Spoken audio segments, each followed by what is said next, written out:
Bonjour à tous, mes chers camarades, mes chers amis, soyez les bienvenus à Creil. Je commence ce propos par excuser Jean-Claude Villemain qui devait vous accueillir ce matin, mais il est malheureusement souffrant. La saison n'est pas une personne, la preuve, même les plus gros éléphants et taureaux ne sont pas épargnés par les virus qui traînent en ce moment. Voilà.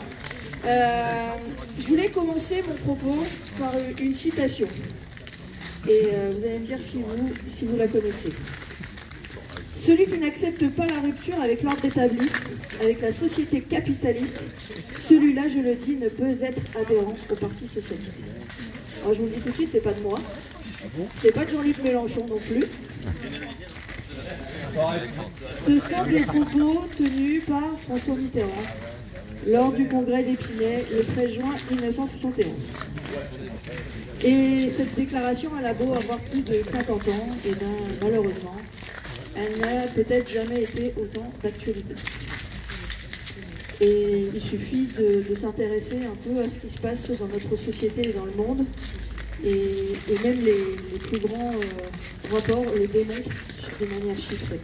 Le directeur de l'Oxfam, d'ailleurs, qui commente ces derniers rapports et en nous disant que nous ne pouvons pas continuer avec ce niveau d'inégalité obscène et que ce système économique que nous vivons au quotidien depuis de nombreuses années, il n'est qu'au service que des ultra-riches.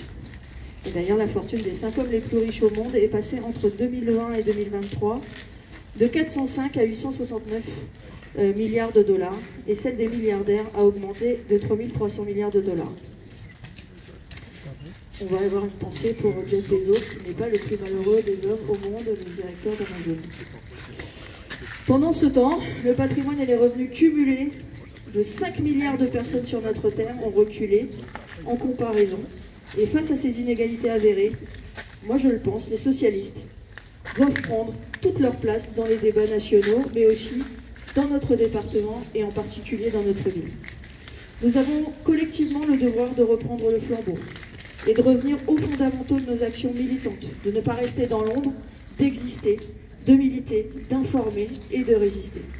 Le rôle de notre fédération et de la section que j'ai le plaisir de représenter aujourd'hui est de relancer des campagnes d'adhésion, notamment parce que nous sommes sur une terre socialiste et cela doit continuer sur une terre de gauche.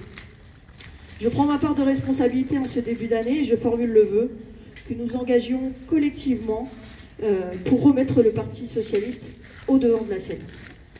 La section de Creil va peaufiner un plan d'action, on vous le présentera lors des vœux de la section la semaine prochaine. Et ce plan d'action, je peux d'ores et déjà vous le dire, il sera offensif, on sera force de proposition, car les Creillois ont le droit d'être informés des décisions iniques qui sont adoptées sur le plan national et européen. Je tiens à remercier Alexandre et tous les membres de la fédération à travers lui d'avoir choisi de laisser la fédération sur le sol creillois, ce creillois qui a toujours de tout temps accueilli cette fédération, et on en est très fiers et on espère qu'elle restera là encore très longtemps. La section de Creil va être colocataire de ce local, on est ravis d'y être accueillis et c'est ensemble que nous allons faire vivre cet endroit, idéalement situé dans Creil et dorénavant accessible à toutes et à toutes, qui pourra être un lieu de permanence, un lieu de rencontre avec les citoyens et avec les militants. Les mois qui viennent seront intenses, nous allons avoir les élections européennes bien sûr, jusqu'aux élections municipales, puis départementales et régionales. Ce sont des échéances très importantes pour nous, et les socialistes de Creil seront pleinement investis comme toujours et porteurs des valeurs de gauche parce que c'est notre ADN. Soyez assurés de notre détermination indéfectible pour faire vivre le socialisme avec ferveur et avec conviction. Merci.